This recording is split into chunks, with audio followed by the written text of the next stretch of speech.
Last week was unpredictable. Our championship favorite, the top seed, ended up finishing last of your final 5 drivers. In the final lap, we had a switch for the championship lead, and a driver, our last seeded driver, is only 1 point behind on the title fight. Everything we expected didn't happen, and everything we didn't expect happened.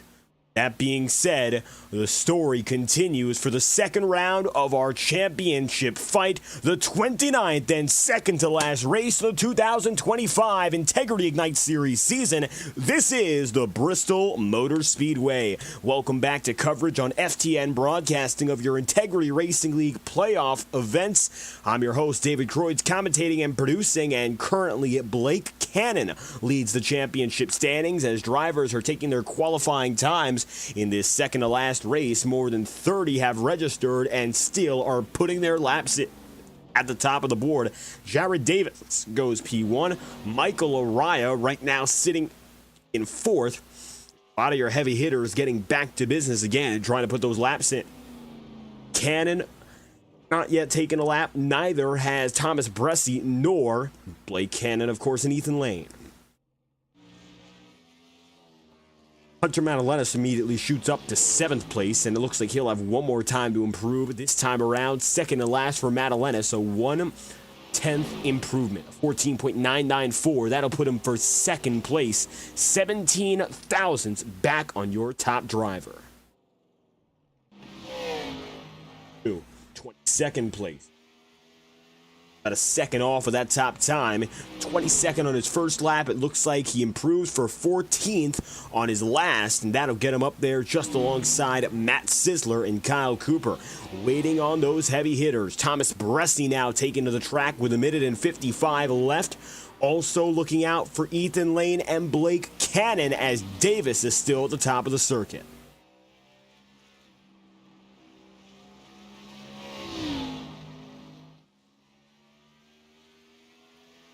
First lap for Bressi here. See if it clocks in at under 16 seconds. He's taking the middle groove of the circuit, not known to be the fastest, but of course, he's trying to get himself built up for that second and final lap. Coming across the line for the Axalta Chevrolet, 15.447.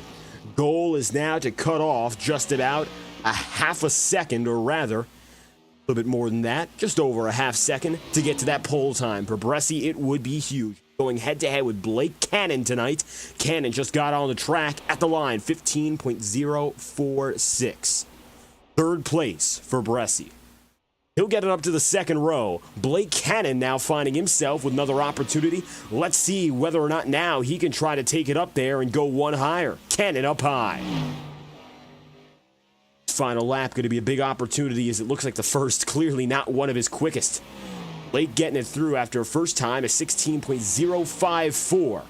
See what happens now as he's got to put down more than a second to improve significantly, but it looks like it will be all for naught. At the line for Cannon, 15.449, faster, but not nearly fast enough. He'll line up 26th. Whereas Ethan Lane now is on the way. And as Ethan goes, he's going to find himself top of the board. 38 thousandths up on Davis. That was the money lap. And after a dismal performance last week, marred by wrecks, he'll take another pole position. It is his 12th of the season. Checkered flag in qualifying sees Lane, Madalenis, Bressi all get up into the top 5. And from further on down, well, Blake Cannon's going to have himself 26th. Last of your championship contenders by a wide margin. He's going to have a long road to come up from, but that didn't stop him last week. A bit harder at Bristol, a lot less track to work with. With that said, it's a big field as well. So 26th place, it's not the worst place to be, but he's again going to be dealing with drivers behind him and in front of him. qualifying lineup is jam-packed, and with another pole position for Ethan Lane, another bonus point he can tack on, that road to redemption will become a little bit easier. Lane is actually sitting as your last driver in championship chase right now, but starting the night off the way he just did is going to help out a whole lot in bringing him back up to relevance. Ethan Lane gains the pole position and gets it above Jared Davis with a 14.93 lap over Jared Davis, who has himself a 14.977. Hunter Madalenis qualifies third, and the rookie is the only driver able to get under the 15-second barrier. Cy, Lane, and Davis. He'll do so, and he's going to find himself now lined up in fourth place. Will go Thomas Bresci, one spot back on the championship lead at the end of the night. And of course, that was the end of last night. He'll begin this night with one goal, taken to the top spot. Ronnie Osmer goes fifth. Sixth place goes Jack Drucker. Seventh, then and there, Sam Nieto. Eighth place is Justin Morton, and ninth goes Tom Wetmore. To round out the top 10 is the number 44 of Michael Laraya. Cody Smith and Sebastian Miller are the final men in the top dozen. 13th place then from there is Nicholas Ward, and Blake Gordon goes 14th. So your top four championship contenders lining up in those 1, 2, 3, 4 places. Cannon is much further back. We'll get to him very quickly. Bill Reichert, Nick Tarbuck, Matt Sisler, and then the number 12 of Vinny Tigner. That's the bundle that gets you all the way down to the middle of your lineup. It's going to be Vinny today, starting in 18th. Further back, 19th place is going to be the driver number 73, Kyle Cooper, Casey Schoon 20th, Tyler Hensley, Ryan Potter, Jacob Fife, Andrew Hamilton, and lastly then 25th in Josh Gallagher. Steve Durham goes 26th, with Blake Cannon now sitting 27th. 28th place will be Gael Brooks, and 29th is Brandon Bernhardt, with Brant McClendon in 30th, Boomer Logan 31st, 32nd for Matthew Thunhorst, Calvin Filarski, and Andrew Schaub, the last of 34. Big field for a small track. A half a mile will have to take on the field that we've been seeing race in and race out. What's going to happen now that we put it back together again? Only a few weeks ago, we went to Martinsville and things were tricky. It began with Martinsville, Virginia. This time around, it ends with Bristol, Tennessee, our final short track of the playoffs and the season. And Lane collects an all-time high 12th pole position. He'll line up first, and funny enough, he set the fastest time in this warm-up session. Hunter Madalenis in 7th. Jared Davis in 8th. Mind you, those are the warm-up times here, as some drivers have already gotten double digits in terms of laps. Hunter has gone for now 12 in only about 3 minutes.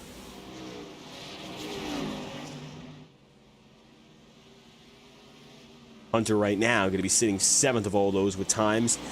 He, Davis, Lane, and Bresci all together trying to get things set.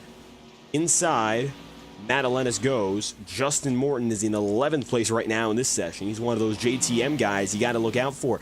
Big teams are still pulling through. JTM Motorsport in particular, with a hat in the ring in this playoff fight with Thomas Bresci. Of course, you got the two-man enterprise, Tom Wetmore and Blake Cannon, the Roadhouse Racing crew. Those two have been stuck with each other all season long, and in a good way. Both made it to the playoffs in both series. Cannon has been able to go the distance on these Monday nights, and so he's the final opportunity that team will have to win the Ignite Series title. 5th place right now for Wetmore. He's put times in. 27 of Cannon. He runs in 2nd. Sam Nieto in 3rd, rounding out the podium of those in practice here. Fastest time in this session is 15.023. Nobody going under the sub-15 marker, which is to be expected. Practice times, qualifying times, and race times expected to be very different, and we're already seeing that. Lane, as he grabbed the pole position, is also your fastest in final practice. And so now, warm-ups conclude. Everyone's ready. It's time to move on to the big show. 200 racing laps. In fact, 210 racing laps from Bristol Motor Speedway, the last great coliseum and the last short track on our schedule. Hopefully, by all accounts, it goes a little bit better than the last one we had. Martinsville, we raced for 175 laps. We were under caution for, at the minimum, 50 of them. And I think 50 is a generous estimate. We had 17 cautions over 175 laps. 17 cautions, and it was about 4 laps under caution per cycle. We were under caution for about 70 laps. Our longest green flag run was only 20. It was a very difficult race to get through just because there was no flow. And that meant the yellow flags largely determined who was up in front. If you had track position, you kept it, more or less. Now, there's a chance we see different tonight, and I think that's going to be the end goal for the field. Conditions are changing, as you might notice. The sun is setting. We're looking at a day-to-night race, so weather-wise, it'll be a little bit more interesting than what we've seen over the course of the season at other short tracks, whether it's all in the night or if it's all in the day.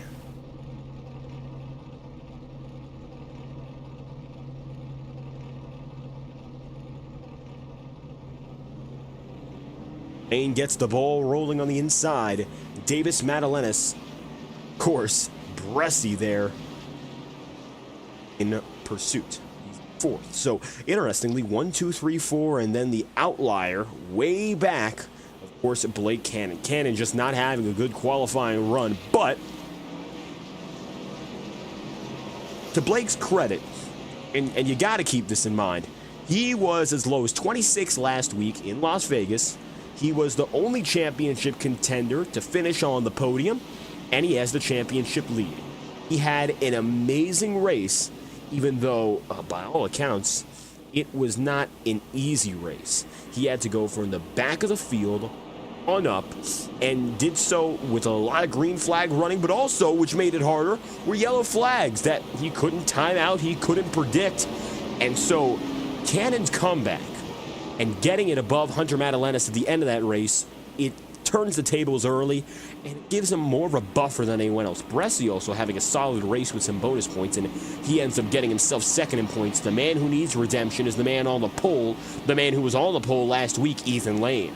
He is a double-digit distance away from the top step on the championship pylon, and for the first time all season long, he is not the odds-on favorite to come home with the chip. That could change tonight. The half-mile circuit in Bristol, Tennessee, 29th race of the season. It's your second to last. It is do or die. Green flag is out from Bristol.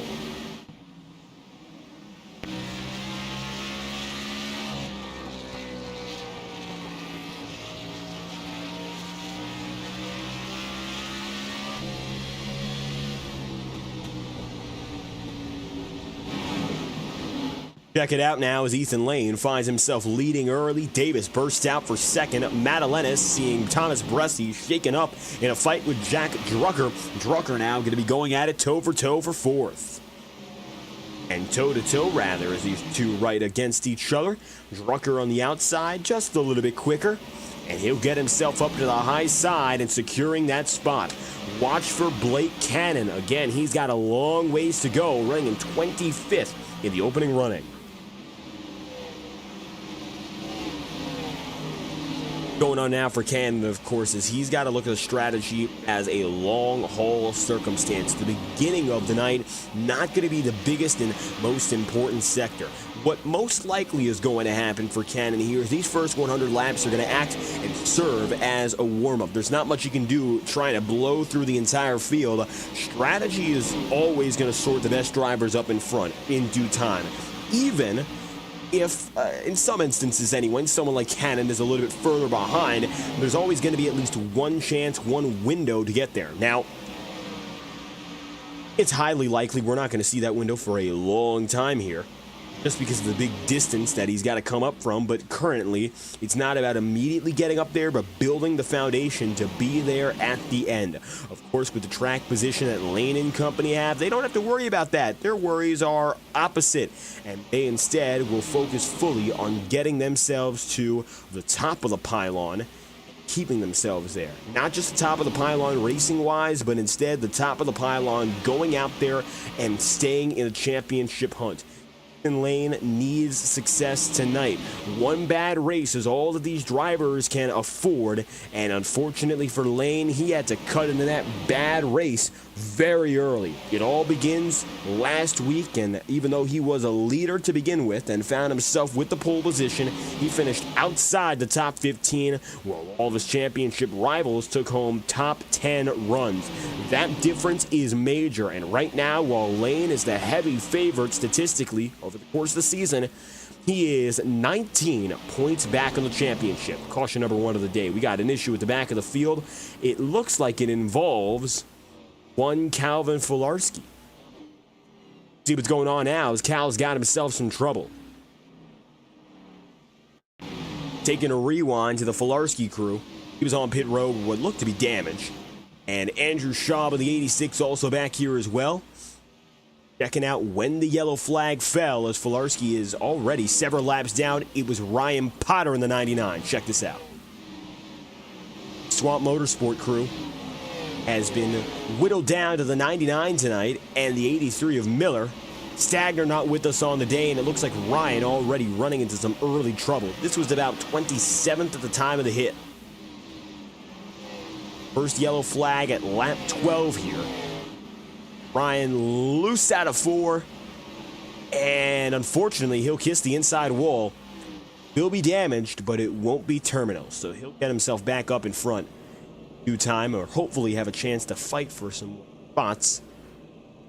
Caution of the day. Playing Jared Davis, Hunter Madalenas, your 1, 2, 3.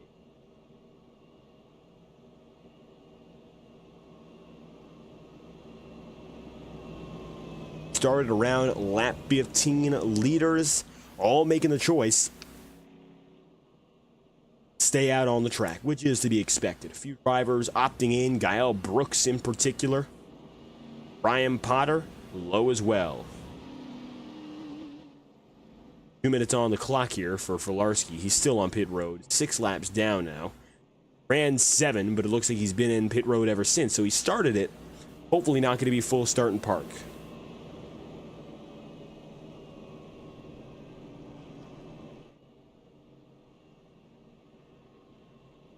Matthew Thunhorse making an early decision to opt in as well.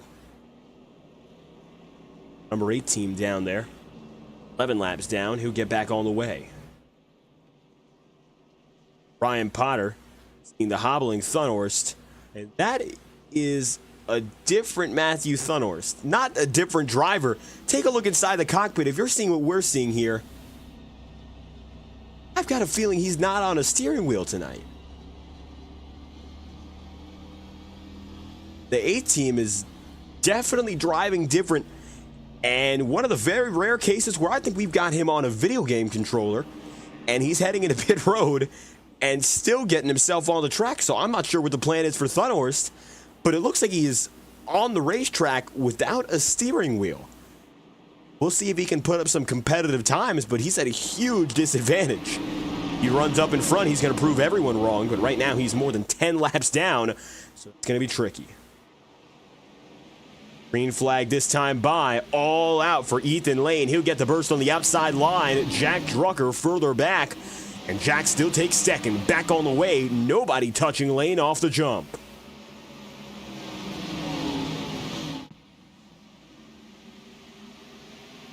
Justin Morton in the 9.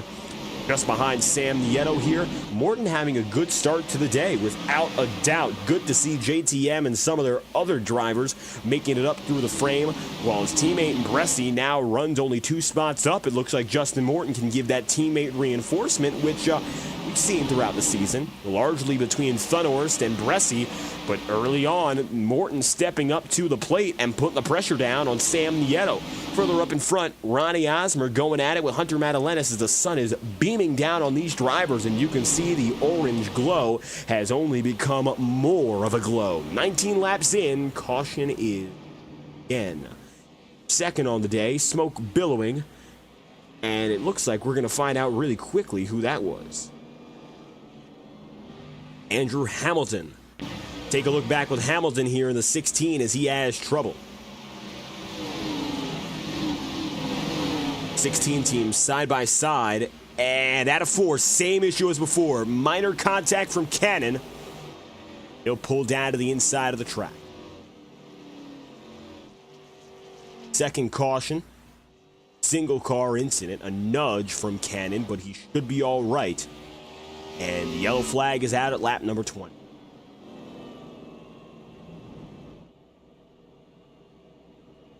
Lane and Drucker, first and second again.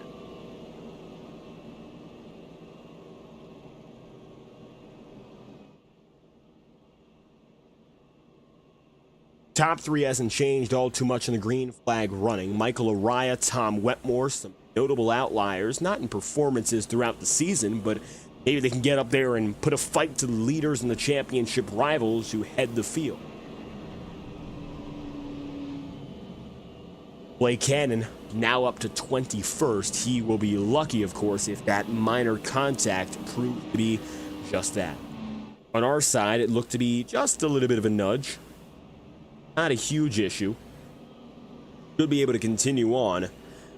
We will see, however, whether or not that's the case. Cannon's front end looks to be good. We'll get a closer angle. Take a look. On board with the number 27, and it looks like that Toyota Supra hood is in good shape. And the engine is in good spirits. Take a listen.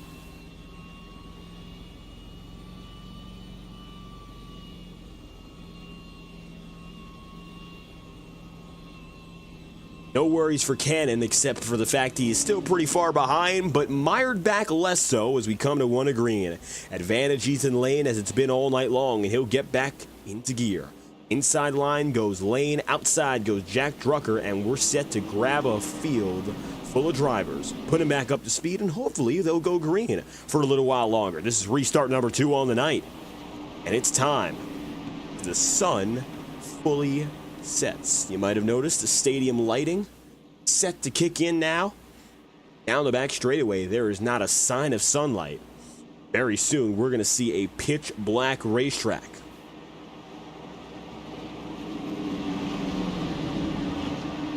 It begins again with Lane. Second restart as one goes down to pit road. Rest of the field still with them. Green flags out, and it's Ethan Lane with the jump into 1 and 2.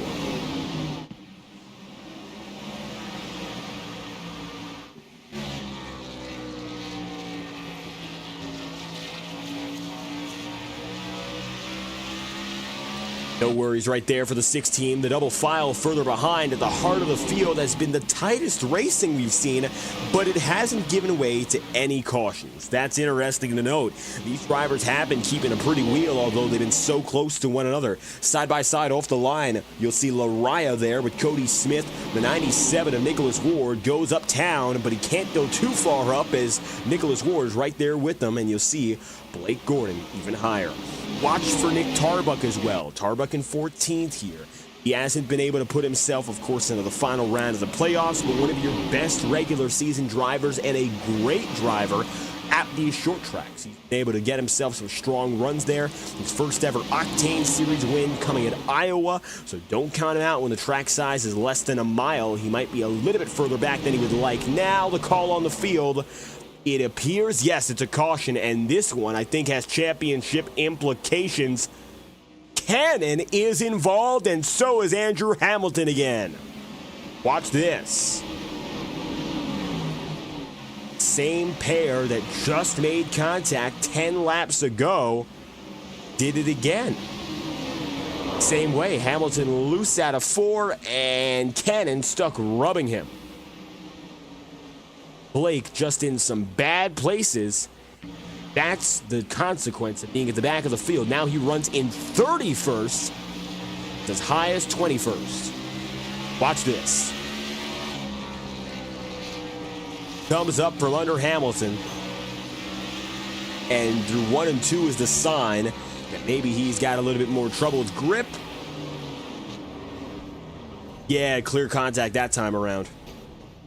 Horrible for Blake, as again, his qualifying spot has put him in the worst position possible, and he'll have to head down to pit road, get some damage repair, and get back on the way.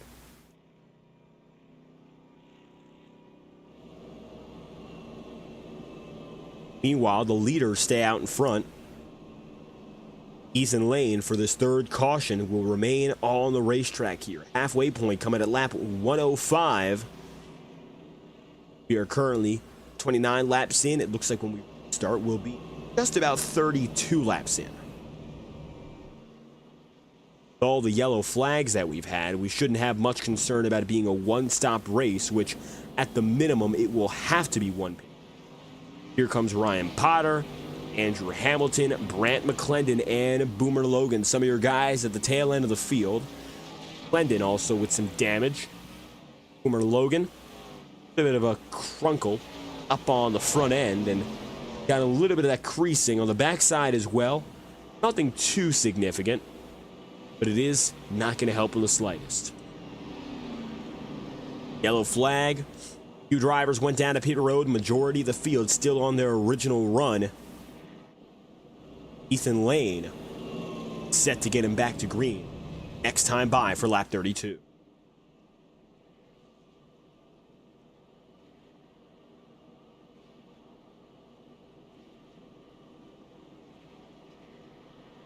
With Lane back 19 in points, Davis back 13, and Madalenas back 10.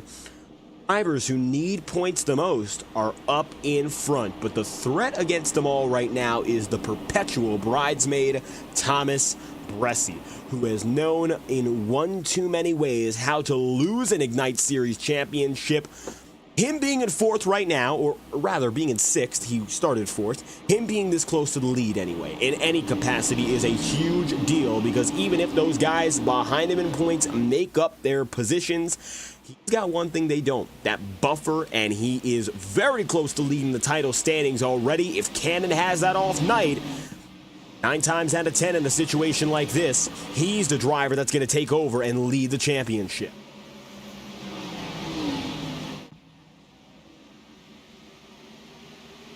That, of course, depends on whether or not Lane is successful enough with what he's doing.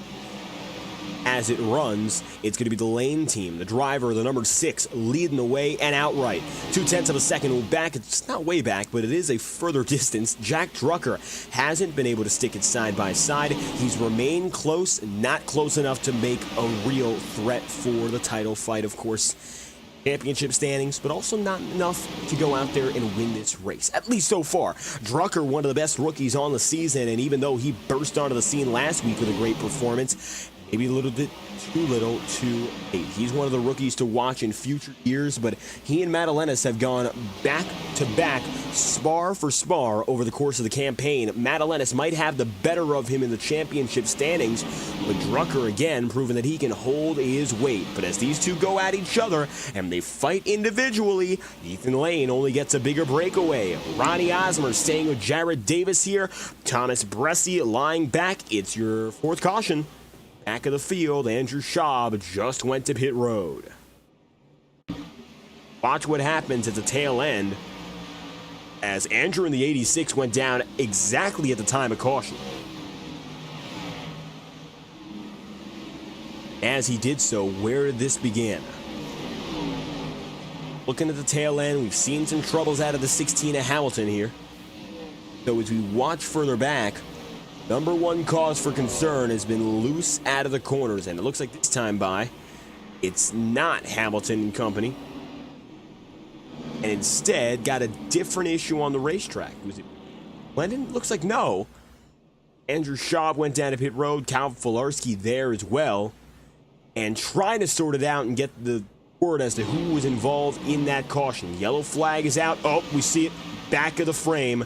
It is Andrew Schaub of the 86, so a safety yellow for Andrew Schaub.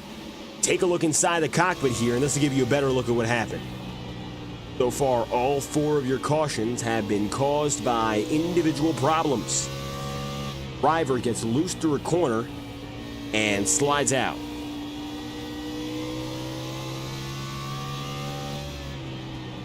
Once Potter, twice Hamilton, now Andrew Schaub with his own issues. And luckily, he'll get away from everyone before it becomes very problematic. 39 laps in out of 210. Leader is Ethan Lane. And much like Martinsville so far, we have not gotten ourselves a long green flag running. Hopefully that's not the trend for the whole race here. But the average that we've had lap after lap, stint after stint, is still less than 10 laps per.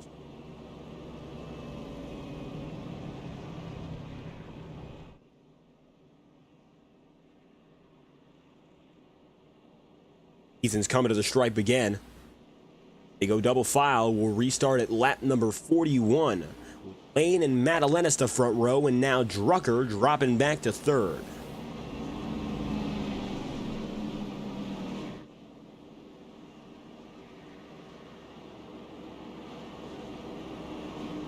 Getting back up to speed for Lane.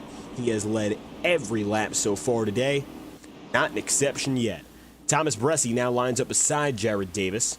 Ronnie Osmer and Jack Drucker, your second row, has been infiltrated by championship ringers. Guys who are not in the title fight, but they're here for a win. And who's here to stop them? In particular, Ronnie Osmer is looking for his first win of the season. Drucker may be looking for back-to-back. Green lap, of course, again and again. 41st of the night, and the green flag is back for your fourth restart.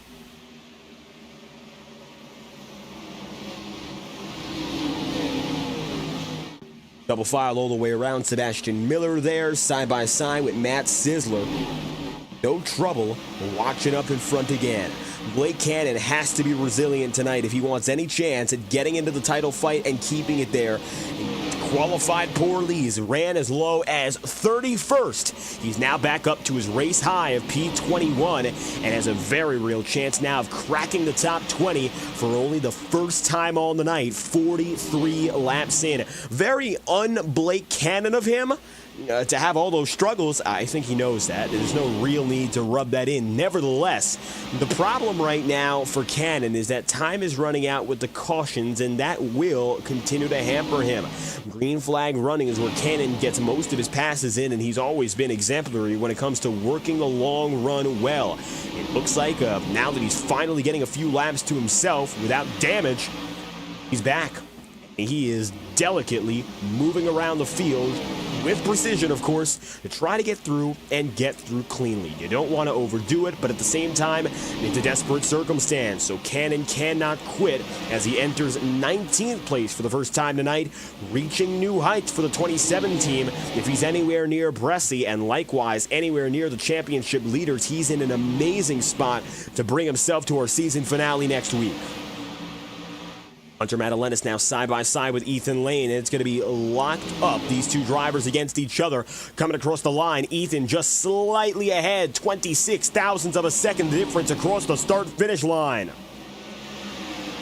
That's a good lap. Ronnie Osmer, he's here as well, trying to set down his own. And while Madalenas was able to break free briefly of that bottom podium battle, Ethan Lane able to work his magic and take it back into his own hands once again. Jared Davis watching now as Thomas Bressi goes at it against Osmer. Ronnie loses some momentum.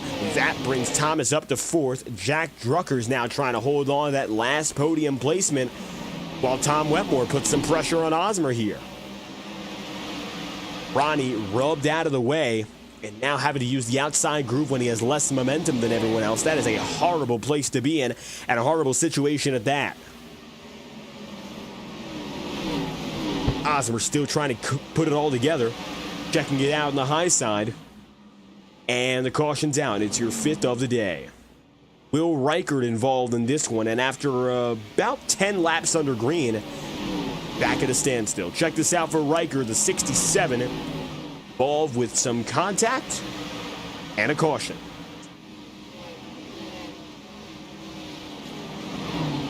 Oh, slid up high. The only contact he made was with the outside wall, and Ryan Potter gets hit hard. Almost tailed it into Brant McClendon. Luckily, he didn't. And watch aboard from Ryan Potter. Was there anywhere else he could have gone? I doubt it, given how fast that all happened.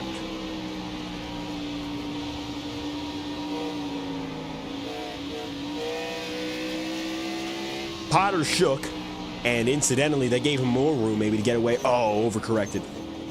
By that point, his fate was sealed. second caution that Ryan has been involved in. 53 laps in out of 210, and it has been a tricky night so far for the Swamp Motorsport guys. While Seb Miller comes down to pit road on his own accord, as does Jack Drucker and company. We're looking at a big shift. Hunter Madalenis and Thomas Bressi keep themselves up in front in the top two. Garrett Davis in third, Wetmore fourth, and Ronnie Osmer P5. Two other drivers and notables that went in. Notably, Ethan Lane now leading all those on new tire, with Jack Drucker, Morton, Blake Gordon, and Boomer Logan all staying in the mix. It looks like Blake Cannon has decided to pivot, and I think this is going to be a good pivot for him, because while he runs still 19th overall, he is now running 6th of all those drivers with newer tire. So, major beneficiary in that case. Going to be behind for now, but ahead cycle-wise. He's got himself that good strategy that's on cycle with front runners, and that might be able to give him a first break-in to the front of the field tonight that he hasn't been able to achieve otherwise.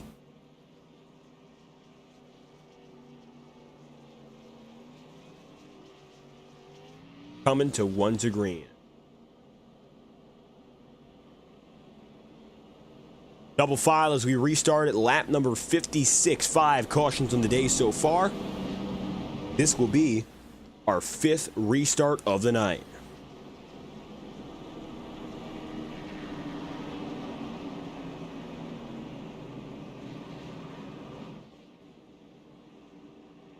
We'll settle in for another run, and the field will continue fighting. Thomas Bressi will lead at least a lap in this situation. That gives him another bonus point to look out for. And a big bonus point for Bressi as he goes stride for stride with Blake Cannon. This gives him the advantage. Oh, but Hunter Madalenis on the outside, far and away. Green flags out. Bressi's got a lap led at least, but Madalenis will take it and get his own. Back to business. The Shell Pennzoil 07 holds no prisoners and gets in front. Andrew Hamilton, Kyle Cooper, Nick Tarbuck in a sea of drivers who are all mixed up. Ethan Lane, for the first time tonight, finds himself in a really bad predicament, and that, of course, comes down to whether or not he can get through the mid-pack. He has not been in this situation all night long, and it's a little foreign to the 6 team. Same goes for a guy like Cannon, but for Blake's situation, it's actually a little bit better. This is the closest he's been to Ethan Lane all night long, and so far, Ethan has been the benchmark. Now, the only thing Cannon has to do is stay with that 6. But hey, it's easier said than done. Can he do it? And can he stick to it? 2 car legs back now, but Justin Morton and Blake Gordon, not going to be easy to let in. And so it's the Blake on Blake show for a brief moment as Gordon goes high, Cannon goes low, and they're double file running against each other. Justin Morton stays just ahead in between the 27 and 6, and they're ones to watch as the new tire brigade tries to work its way. Oh, Hamilton! 3rd time tonight, Andrew Hamilton, from bad to worse, he has been put through the ringer for your 6th caution. Watch this. This time around, he did not get loose fully on his own. That was very clearly contact. 16 was up high. Coming out of 3 and 4 looked to be no problem. Lap number 62, caution number 6. Yeah, loose to begin with, but then shot up the track by Drucker and brushes Blake Gordon. Yellow flags out, and the continued struggles for the 16 team have gotten to the point where you're seeing smoke billowing out of that engine, and that might be it for Hamilton. I don't think he's going to get it back on the racetrack in a timely manner. He might be able to get it back on the track, but it's highly unlikely he'll be putting down any competitive times from this point onward. Yellow flag is out for Hamilton among those involved, and your 6th caution of the day is here. Thomas Bressi, 63 laps in, sits in 2nd to Hunter Madalenis. Got Tom Wetmore, Jared Davis, Sam Nieto all as company. Then, a little bit further back, Ethan Lane is in 11th. The first of all drivers on new tire. And now he has broken into our first holdout in Kyle Cooper. Blake Cannon only running a few spots back in 14th. For the first time all night long, 14th isn't looking too bad for Cannon. To be only 3 spots back on lane means that while the bar has been set well, it isn't impossible to go out there and reach it. Something that I don't think we could have said for the majority of the night anyway, but that has now changed. Cannon from as low as 31st. Looking at him right here, I think there's reason to believe he's got the stuff to not only keep on improving, but maybe give a real run at the head of the pack and fight with what he's got.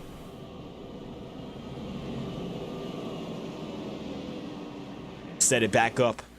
Lap number 66. Double file again.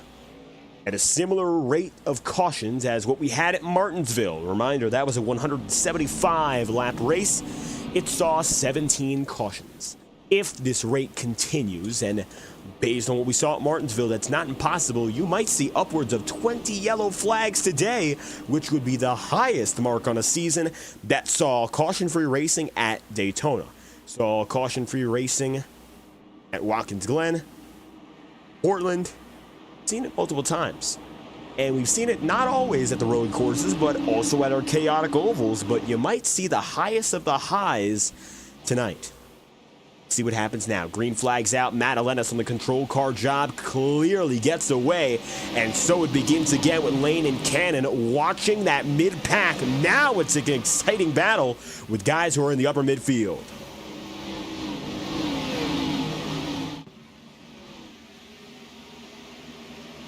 Nick Tarbuck heading down to the bottom. Cody Smith on the way high side.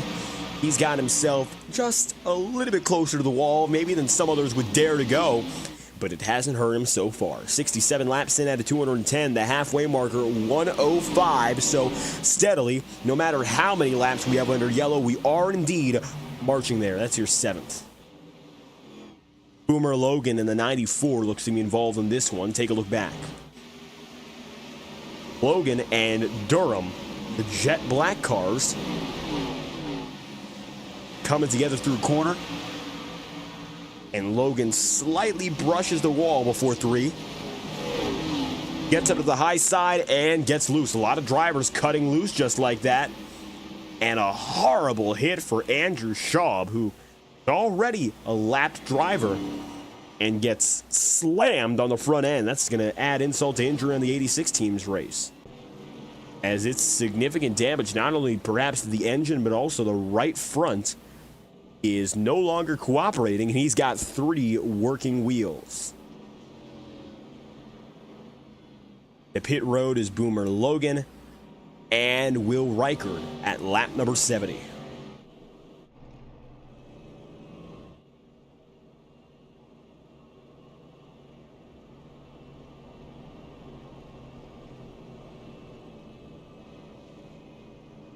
And for good reason, with all these yellow flags that have been coming around the way, have drivers at the front of the field decided not to go down to pit road. If we had a longer green flag before this caution period, most likely we would have seen more drivers go down and in. However, there is potential for Hunter Madalenis to take his run up to over lap 150, if he so pleases, on this set of fuel. Set a tire on this tank of fuel, he could go that long if he wanted. And with all the cautions that he's had, it's completely in his jurisdiction. You don't want to worry yourself all too much about going down repeatedly, and their yellow flags, they can help you in getting more opportunities, of course, to lead laps, get bonus points. And that's why these guys who are taking the track position are hanging on. Thomas Bresci ducks low. Tom Wetmore following behind. An eye out for that number 69 of Tom Wetmore as well. He's had a pretty good race so far. Of course, his best race of both the Ignite and Octane Series seasons came Richmond Raceway during the Octane Series playoffs. Never a slouch at the short circuits, and better yet, when the moment is necessary to rise up to, Wetmore has shown he can do it even when track position is hard to come by. While his teammate Cannon has struggled to get up here so far, slowly but surely, it looks like it could become a double-header matchup between the Roadhouse Racing guys. Cannon now runs in 11th and is on the cusp of entering the top 10. Blake leads your championship standings by 1 point over Thomas Bresci heading in. Hunter Madalena, seed 3, gets back to business and gets the jump for your 7th restart of the night. Back on the way from Bristol, Jared Davis swoops in for 3rd. Very little change at the front of the pack now. Double file, Michael Araya and Cody Smith. And all of these other spots that we have seen have remained rather close to one another, of course, with little issue. These are some of the most competitive drivers in the field. A lot of these guys making it into the playoffs, even if they did not make it into the final 5. And the battles have been fierce for the brief moments that we've had them. And here's one that's been well anticipated all night long. Blake Cannon from 26th in qualifying, head-to-head with Ethan Lane, who qualified on the pole. And for a brief moment there, the 27 of Cannon was ahead. And at the line, he might just have a chance to clear. Here comes Cannon. Cannon taking that second groove behind Cody Smith, and at the line, it is official. Cannon is ahead of Lane. Of course, he hasn't clearly made the pass just yet, but that is a big step for Lane and Cannon alike in their battle. Maybe a step backwards for Lane to see that Cannon is so close again. Ethan needs every point he can get, and the championship leader rolling up on him after being gone for most of the night. Not an amazing sign. Oh, contact Kyle Cooper. That's yellow flag number 8 as Cooper spins around. Watch what happened here. Nudging, Nicholas Ward and Kyle Cooper were the lap prior, and it develops after that. Through 1 and 2 look to be no difficulty. With the exit of 2, catches Cooper out, who gets spun to the inside by Tyler Hensley. Yellow flag is out again. That is your 8th of the night. 79 laps. And the average remains under 10 laps for every green flag cycle.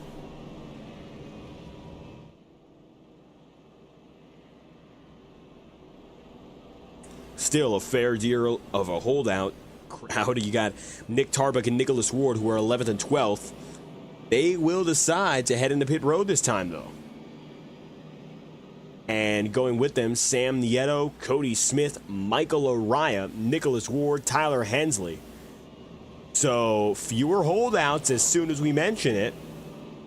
Hunter Madalenas, now your leading man with Bresci, Wetmore, Davis, Osmer, and then Blake Cannon and Ethan Lane with the Nieto, Araya, Ward, Smith, Tarbuck, and Hensley are the guys to pit road. Blake Cannon is now right there side by side with the number 6 of Lane. Took them the better part of 80 plus laps to come together. Now, look at them going at it.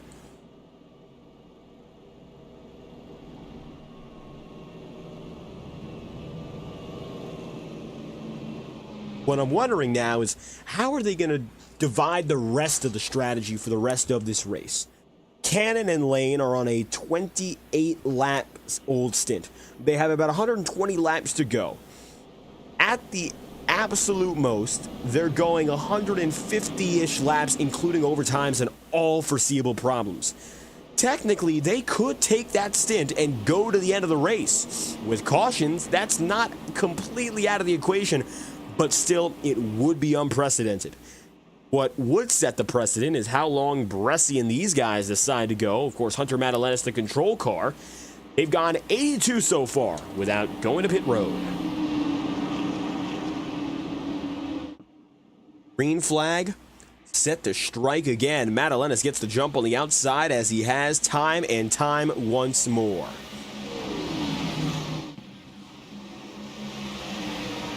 Ronnie Osmer's got it going on against Blake Cannon, but Blake Cannon, moreover, gets a jump again on Lane. All of a sudden, Ethan Lane is again at the bottom of the championship fight, and this time he's got all of his title rivals racing ahead of him. Madalenas versus Bresci. Now, this could be a fight of drivers who are seated under your top driver, of course in Cannon, who are looking to change that, and this is a great combination. Bresci is only 1 point under Cannon, and looking at the numbers so far, at this moment anyway, Bresci would be the favorite to take the championship lead.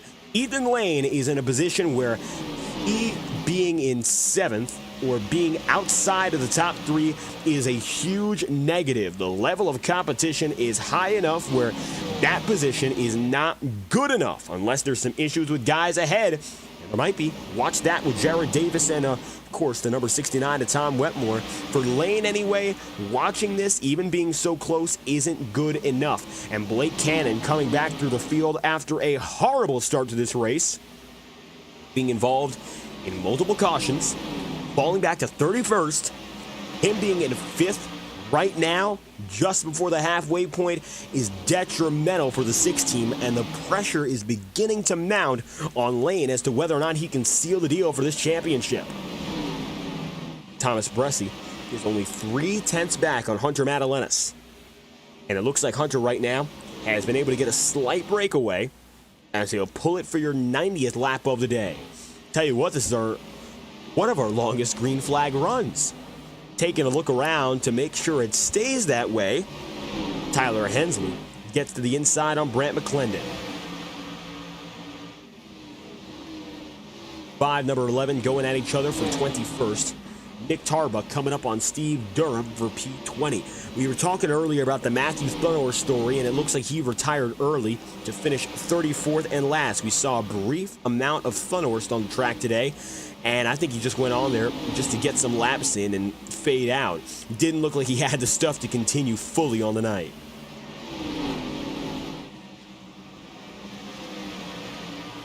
Field gets back at it.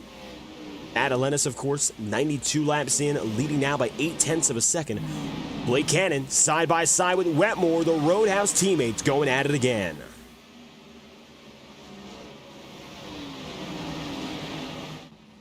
Cannon and now Wetmore swapping spots for the first time. So first was the benchmark of getting up to Lane. Now the Roadhouse guys are doing their thing. And when these two are together on the track and they're close, there's a different energy between them. And that's something that a lot of these teammates have, where they're able to communicate well, be it the Swamp Motorsport guys at the SuperSpeedway races or JTM when it comes to their great success of the road courses at these peculiar tracks. Not just the short tracks, mind you. Tracks like Darlington as well, we've seen it out of Roadhouse. They're able to get something going, and when they're around each other, the energy shifts. And the way that they go at it with the level of aggression, it also increases. And right now, Cannon being in 3rd, this is massive. Again, if he finishes ahead of Thomas Bresci, it's going to be a lockstep fight into our championship finale race, head-to-head, the 27 and the 24. As they run, contact, Will Riker, the outside wall, he'll get out of it. Luckily, no big trouble there. As they run, looking at Cannon and Bresci right here, they are the top 2 in your championship. Hunter Madalenas, however, is going to really close the gap with the points that he would get from winning if he was to win. So it could be a 3-horse race, and Lane would be on the way out if he finishes this far back. He's in 6th. That's considered far back now.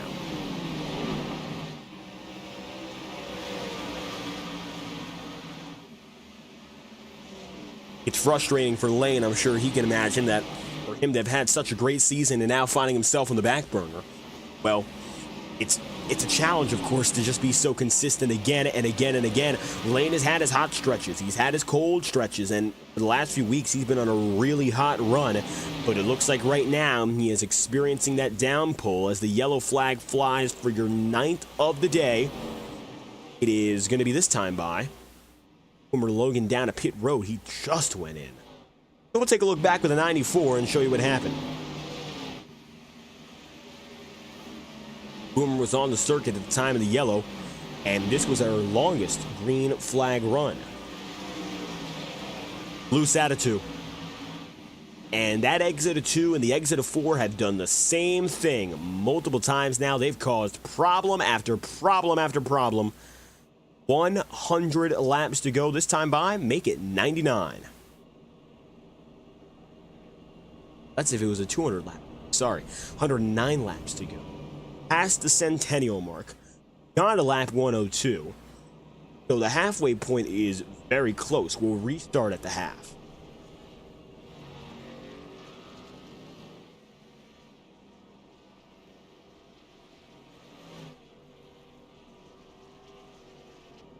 Thomas Bressi pulls up beside Matt Alenis.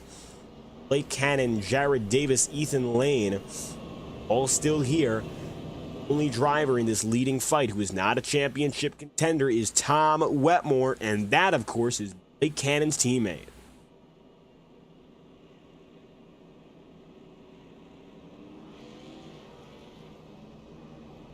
Wetmore gets to the back bumper, and firmly so on Blake Cannon there. A little bit closer than he has been with perhaps anyone else.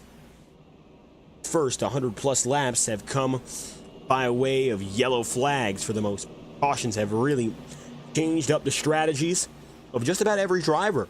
For some, it's been a benefit. Definitely for Blake Cannon. I would say of the first half, he is the winner of this strategy, without a doubt. And for others, maybe not so much. Ethan Lane has actually found himself on the losing end of that strategy, even though he's only a few spots back on the pole. DJ Stagner in the chat room expecting a pit stop for these guys after the stage ends, and I think that's going to be the case. Drivers do have to pit to get to the end of the night. We have 110 miles. The fuel load doesn't go much past 90. They have to pit, and the longer they wait, it's also counterintuitive because then you have less time to get back up. So leading at the half for Hunter Madalenis, check off a big goal for him and get some stage points for Bressi as well, but they do have to come down to pit road. And that will likely give the lead then to Blake Cannon, if that is to happen as quickly as we expected. Coming to the green at 105, halftime is here, and it's now time to bring home the rest of this race. Green flag out, nobody touches Madalenis, he'll get the jump.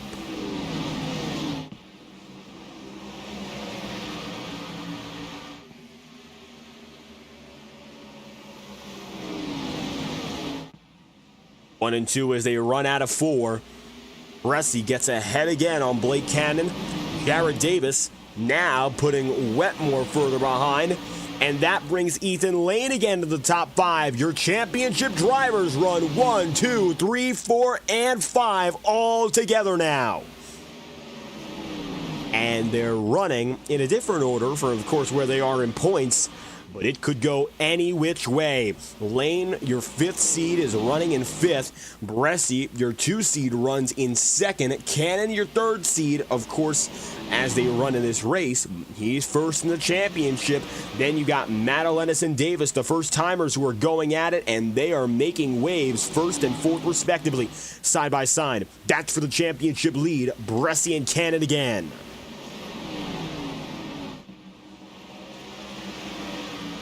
Take a look up top. That's what Cannon tried to do. A little bit higher again with Thomas Bressi. Riding aboard with the 27 here. See if he gets an open look. It looks like he does. Doesn't go for the pass, though, but that is going to send Bressi further wide. It's all about those tactical games. Not just going out there and putting full force for a position, but what can you do and when can you do it to really shake up the driver around you? There's a mental aspect to all this racing that we've seen. I'm sure everyone's heard that a time or two again. Intimidating the other driver, rubbing them up, and of course, seeing what you can do without outright wrecking them. Rattling a cage has often been referred to the Bristol Motor Speedway in this style of racing. And it's funny enough, we have Jared Davis, the all-black number 19, here. Talk about the all-black number 3 of Dale Earnhardt Sr. and going against Terry Labonte in 95 and then 1999 when that cage was coined. We haven't seen much of that on the racetrack, though, tonight, particularly at the front of the field. Cautions have been a lot of the time single incidents, one driver. And generally, they've just gotten loose. And a lot of the racing we've seen that's been side by side has been contact-free and largely dependent on just being strong in a driver's respective line. So little a problem for any of these drivers as they are side by side right now. They haven't really been too aggressive with it. And for those who are single file, they are in that stage pretty comfortably. Blake Cannon leads all those on newer rubber.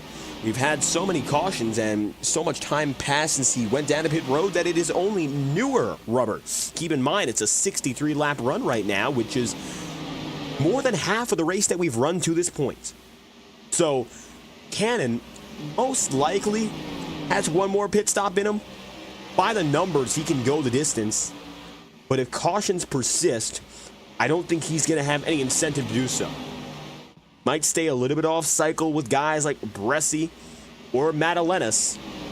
But by any indication of how the first pit stop runs and the first half of the race played out, don't expect everyone to come together again.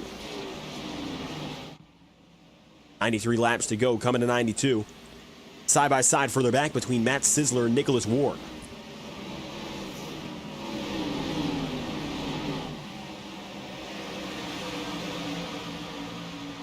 Again, another instance of the best line getting the advantage. Vinny Tigner having a quiet race, running in 19th. Vinny today finding himself midfield basically throughout the entire night. He really hasn't shown his face up in front nor in the back. He got tagged in one incident, and that was in the middle of that first half, that lap 60. But otherwise, he's been able to keep the nose clean, and that's been better than a few drivers have done so far tonight, that's for sure. Not always easy to keep yourself out of line, of course, out of trouble. And so far for Vinny, he's done so, so he still has a ceiling that's perhaps higher than some other drivers. First driver off the lead lap is 28th in Brandon Bernhardt. That gives us 27 on the lead lap. And right now, Ryan Potter, 13 down, is still racing with a crumpled front end. Then you got Boomer Logan, 25 down, who is on pit road right now. Same goes for Calvin Filarski, down 101. Make it 102 as Hunter Madalenas just passed by again. Madalenas leads Bresci and Cannon, and the battle for the championship is looking great right now. Your top 5 drivers all together, you couldn't write it better. Ethan Lane is really getting up there on Jared Davis now. Let's see if he can put down the right amount of pressure to maybe open that door.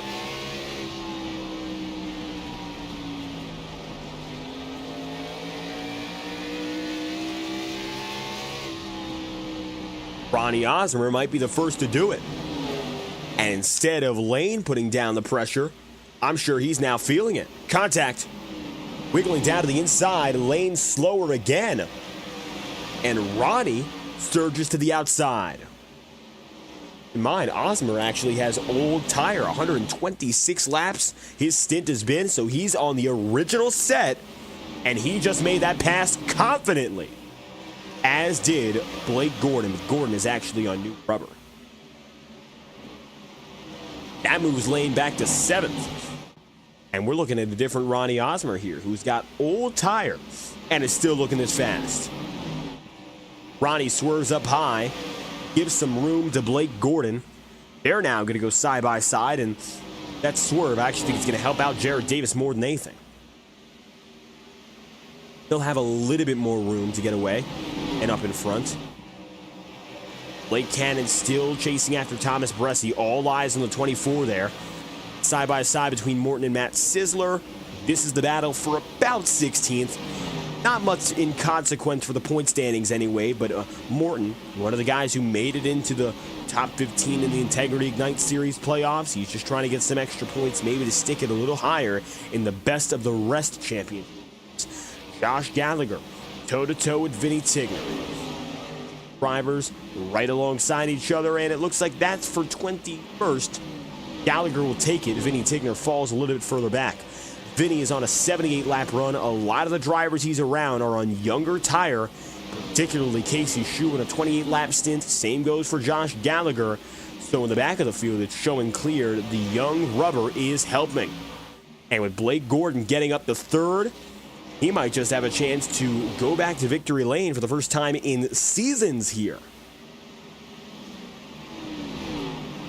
Gordon is perhaps the best driver in this league at the North Wilkesboro Speedway, but Wilkes County hasn't been back on the regular season schedule in years. So with that ace out of his opportunity, of course, he hasn't been seen as much up in front late in the going. The caution's out for the 10th time tonight after our longest stint. And it looks like Tom Wetmore's involved. Yellow flag's out. Watch this.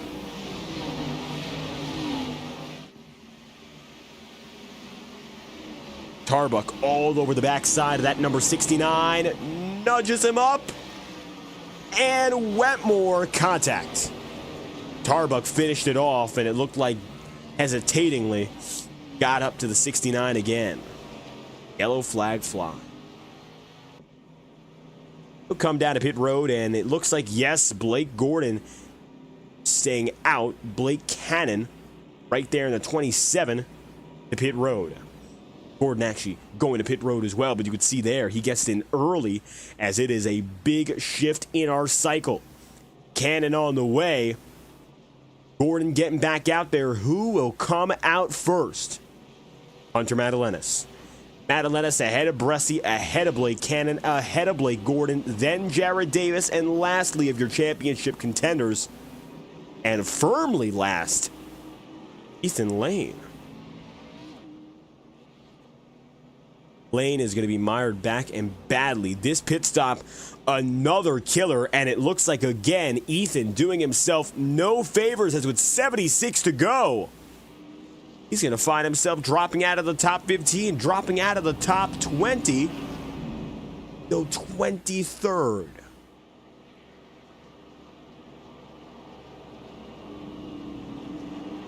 What's the game plan for that number 6? We are not sure yet. 75 laps to go, and we will return with 73 remaining.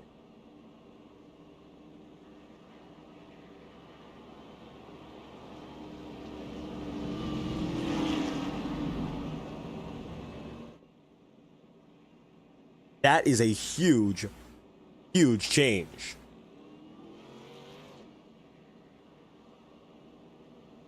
Now, hopefully, Lane has the stuff to get it back up there for his sake. Dropping further behind than anyone else he's around in the championship fight. And there's a big risk with it, and I'm not sure if that reward is going to be easy to find.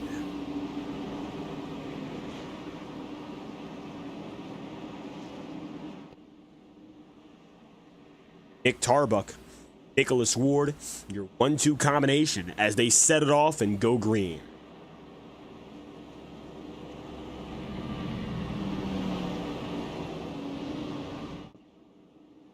Caution extended 1 lap to get everyone together here. We have 26 on the lead lap, the last of which is Kyle Cooper. Cooper now going to be on the same stint as everyone else. Only 2 holdouts in the form of Ward and Tarbuck here.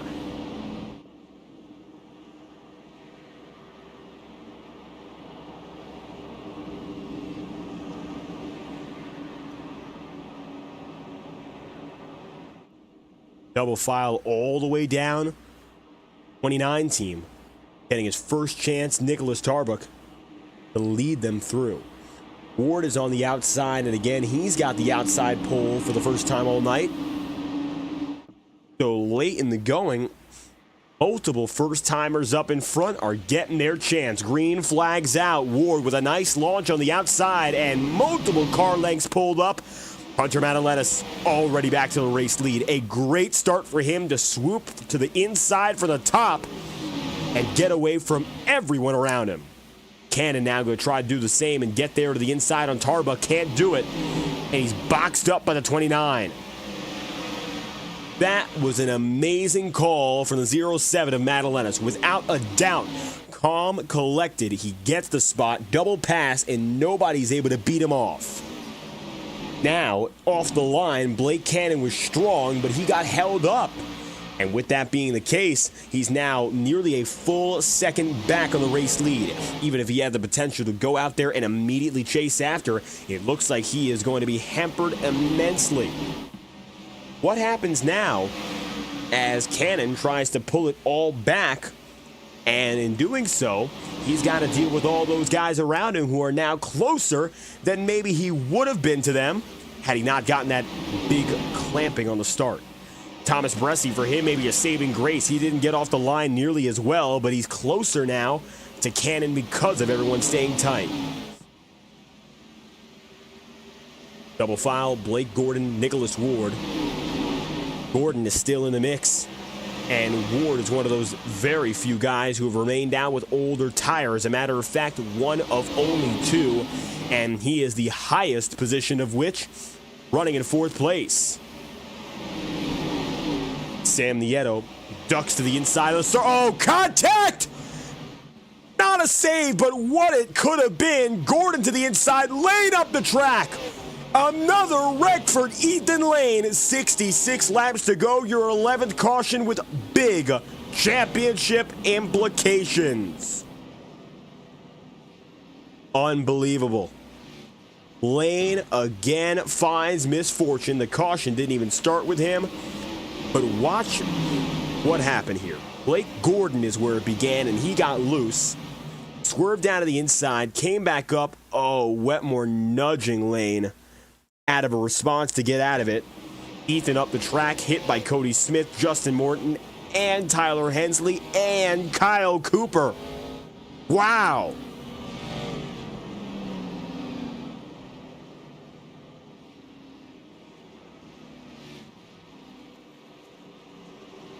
We are looking at a situation that's a lot more similar to what we saw last week than what we've seen the previous 28 races.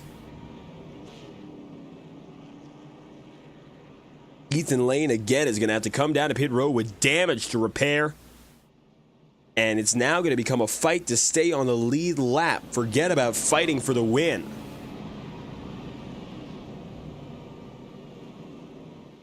That's a game-changing moment of the championship for everyone who's fighting for it. Lane has come into the night 19 points off the top step. And it looks like now he's only going to be further back. Octane Series standings, here are those on Tuesday nights, mind you. One of the Mondays, and we'll pull that up right now as we'll go racing again the Octane Series very soon. The championship standings on Monday nights, well, they have Ethan Lane as well, but it's going to be a little bit different. Take a look at this. The Ignite Series standings are going to show you pretty clearly. Ethan Lane is your last seeded driver of all those in the championship fight. And with that being the case, he did a great run today. Right now, he is not getting that. It comes down to an incident like that being a difference maker. He's on the lead lap, but he's going to have to fight for it. He went down for a new tire. That might be the last chance he has. While Cannon and Bressi have been sitting pretty, Lane has just gone into his Hail Mary strategy. Some damage repaired. New tires. Can that bring him back up the ladder one more time? Or is it all for naught?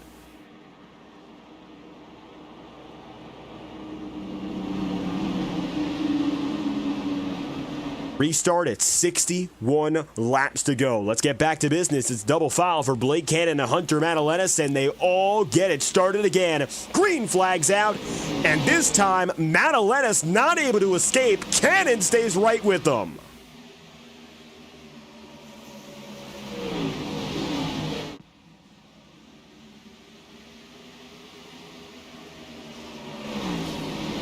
Still toe-to-toe. Thomas Bressi watching just behind, and as these two are double file, it's the tightest they've been for the lead. Madalenas loose. Hunter falls right out of second place, swerves to the back, keeps it straight luckily, but now he's going to lose out on some points. That gives Bressi a better opportunity to take the lead from his main title rival.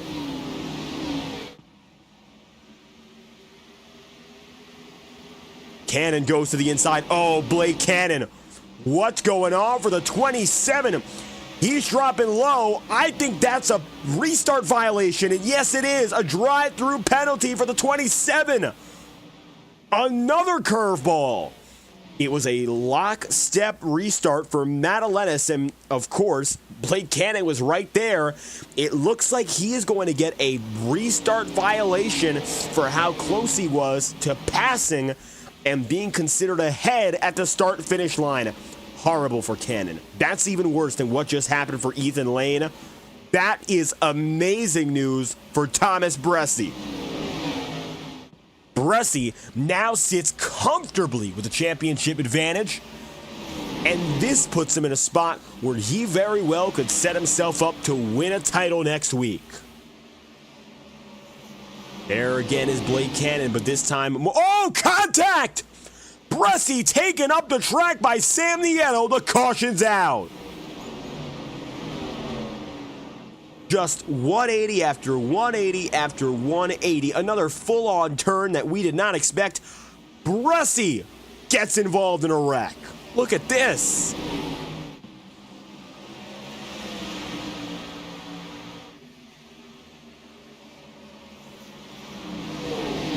And it just looks like turn down there by Nieto. They both went the same place at the same time. Thomas is lucky that it's minimal damage, but now Hunter Madalenis has the keys to the kingdom. Damage to Bressi. Big penalty to Blake Cannon. Ethan Lane, of course, is way back with damage as well. 53 laps to go, and with our 11th caution, wants to win this one? That's starting to become the question of the day. Hunter's now got the edge. We'll see how long he can hang on to it.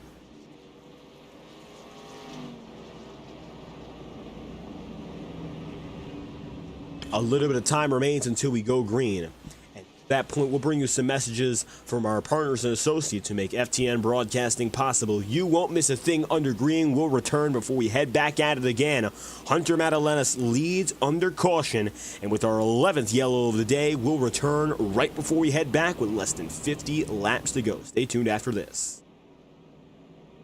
Racing isn't easy, but experiencing it is. iRacing puts you in the driver's seat with the industry's leading sim racing game. Drive on laser scan replicas of the greatest racing circuits from around the world. Go head to head against other drivers chosen by skill-based matchmaking to ensure competitive racing at every level. Compete across all your favorite series. In officially licensed cars engineered to deliver the most accurate driving experience possible.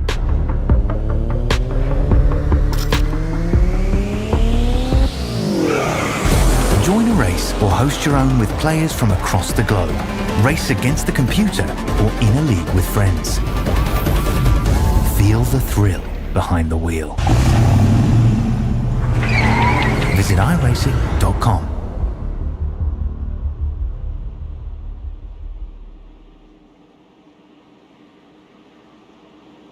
Double file, Madalenis now leads, and while Bressi was involved in that previous caution, he's been able to sort of run it off and get himself back up in front. He'll try to keep up with Madalenis. Let's see if that right side damage is critical. 50 laps remaining. Madalenis with the bolt, and here we go again.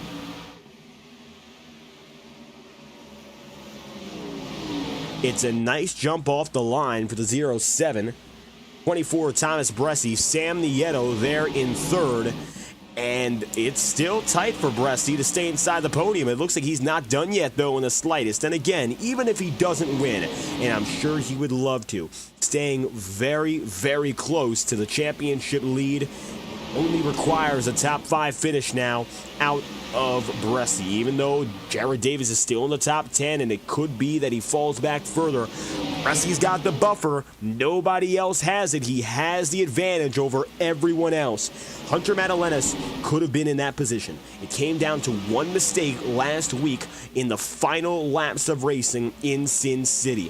He had the opportunity that no other driver had, and he blew it with a very, very small mistake, rubbing up to the outside of the circuit in the final 3 laps, making contact, and when he did that, Blake Cannon was able to swoop in and take a podium placement that Madalenis desperately wanted to get, desperately hoped to hold on to. He just couldn't do it. With that being said, now we're in a completely different situation because of it, and all that's happened tonight with the unpredictables of Cannon getting a penalty, Lane being outside of the top 10, we still don't know who's really got the stuff.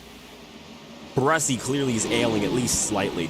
Doesn't look like the car is 110% there, maybe not even 100%. The right side damage is visible, and now Bressi's definitely got his stuff showing his wear.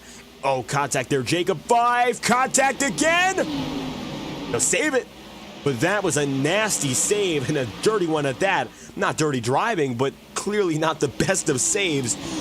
Fife had to go up and down the track, and he had to hit a few things to get himself back in order. Luckily, it wasn't anything too serious, and he'll be able to continue on, but that could have been a whole lot worse with even a slight nudge one way or the next. Vinny Tigner now up in 9th, the highest spot he's running all day long. Take a look aboard now with the number 12 and see what's going on inside the cockpit as he goes at it.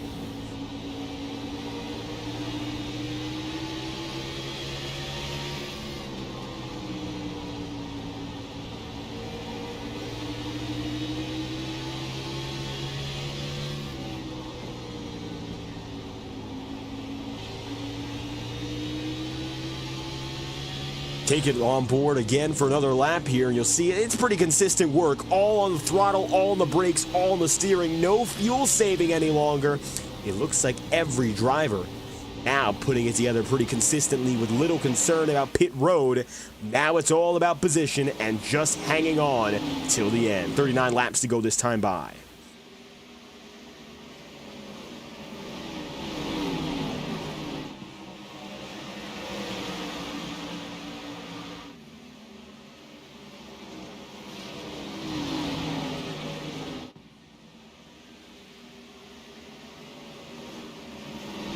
Single file all the way through. Thomas Bressi has settled down to about a 4th place car, and even with the damage, he's running top 5. Not a bad place to be, but again, not ideal with Hunter Madalenis leading. Wins do not lock up the championship any longer, and the 07 now has a shot to set himself up as a rookie to try and win a title next week. The win would be a huge deal points-wise. Gets the job done, he'll get himself there, and he will be able to finish the night out. Maybe advantageous, depends on the bonus points he puts up. It's this, of course, this race, then the next. Homestead Miami Speedway, the championship finale, the 07 and the 24, now geared up to be your top billing drivers to fight for the championship in 1 week's time.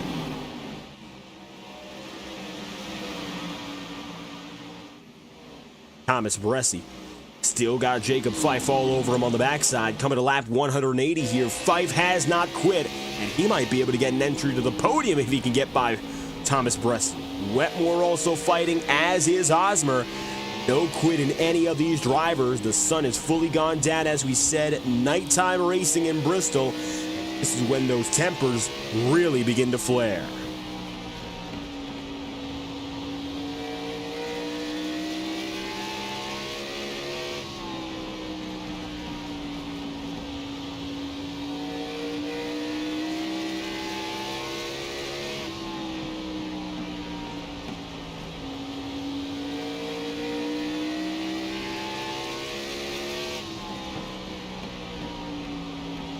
Now Wetmore seeing Fife slide back. Tom going to put on the pressure more so. Roadhouse Racing with his struggles, and it looks like, unfortunately for Cannon, after all that he has seen, after all the ups and downs, he now runs static in 26th place, 1 lap down. Ethan Lane a little bit better, faring a little bit better. That just comes down to the fact that he is 13th place, and he is almost within the confines of the top 10. He's getting closer, but it still looks like the damage is hampering him as well. You've got 2 damage-riddled cars in the championship fight. Cannon, who took a horrible penalty at a horrible time. Unfortunately, that's just the way it goes. Penalties for restarts automatically assigned by iRacing, and Cannon got an early and advantageous jump. That ended up being race-changing in a bad way, and now he finds himself at the back of the field. Hunter Madalenis and Sam Nieto are now more than a second apart. Michael Araya, the last man on the podium, 3 wide splitting Bressi. Wetmore takes 1. Osmer tries to take the next. Doesn't look like he's able to fully stick it there.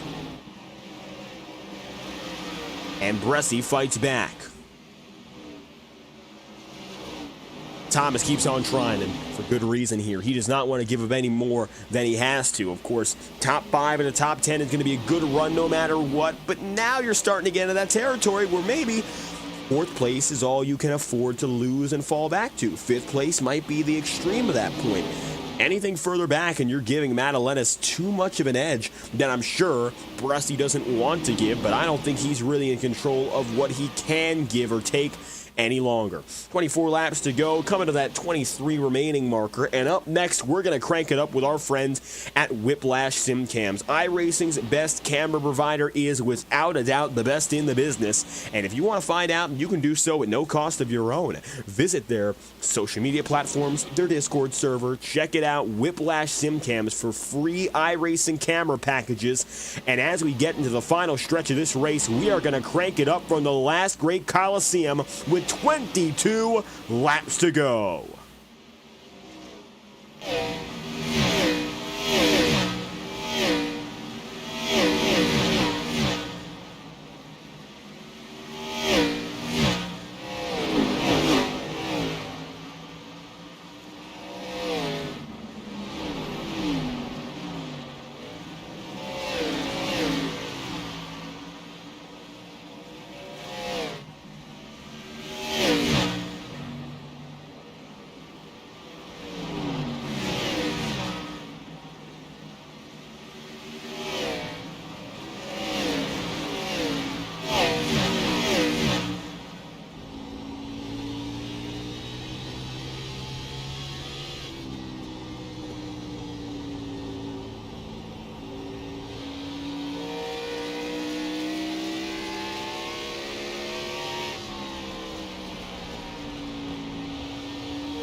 Thomas Bressie fighting side by side with Ronnie Osmer, coming to 16 laps to go. Looks like Osmer now with the edge. That sends Bressie back into 6th, 7th, 8th, just behind. And there's another fight. Nicholas Ward and Vinny Tigner. Up to the top side goes Tigner.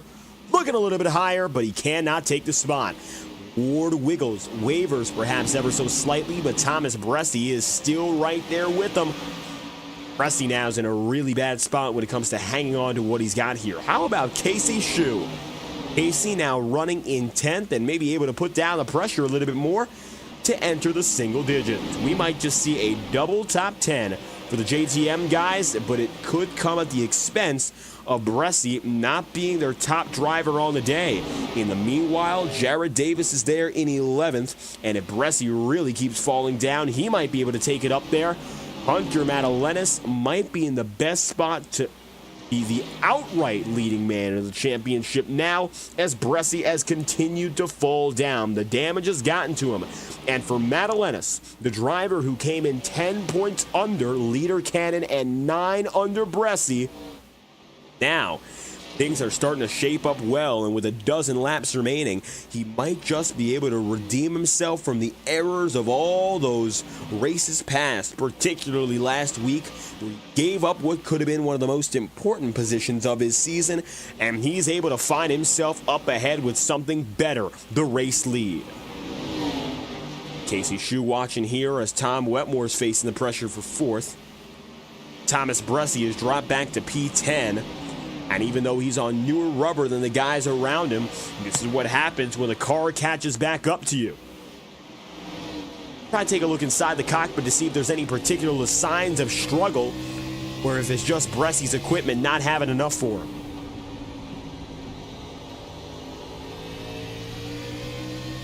Definitely working the wheel somewhat aggressive. Compared to Jared Davis, jerkier through the steering. A few moments where you can definitely see he's putting a little bit more work in just to get it to turn the same, and that is always a bad sign. Just keep that in mind here. So if there's more work being done on the steering wheel at Bristol, yeah, you're not helping yourself. Unfortunately, that's the only way he's going to be able to do what he's doing and get himself around. Casey Shue, Ronnie Osmer, number 69 of Wetmore, 97 of Ward. These guys are the bundle right now. Wrap them under a blanket and see who comes out on top. Right now it's Ward. For a few laps it was Wetmore, but I don't think there's any guarantee. Casey Shue is looking better than he has all season long. He is running in 6th. And much like his teammate, Tyler Hensley, who had 2 breakout races, he's looking for 4th. 3 wide bottom. Here comes Casey Shue for P4. Casey gets by Ward. Still right there with Wetmore. He's got the newest tire on the track, and he will not be denied. Casey Shue, he's right in the mix. 4 laps to go. JTM seeing the Shue team now right where it needs to be. Take a look at this. Out of 4, Casey Shue clear. 3 laps to go. The underdog with a shot to finish it off. His teammate, though, is struggling, and Ethan Lane now having a chance to get back to him. Yes, he does. Door-to-door contact. Big implications of the championship. For Lane, a saving grace pass. For Bressy, a sign tomorrow might be darker than today. 2 laps remaining.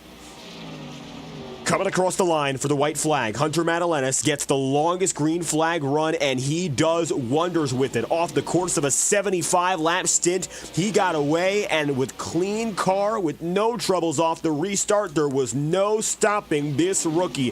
The new kid in town might have messed up last week, but he more than made up for it today. Hunter Madalenas, after months of waiting, finally brings it back to victory lane. Win number 4, and the most important of his season, makes him the championship leader heading into our finale at Homestead. Top seed, the 07, the first-time championship contender, Hunter Madalenas. Casey Shue finished 3rd. Career best for Shue. Unbelievable for the number 4 team. We'll catch up with him in your podium as Madalenas burns down the house.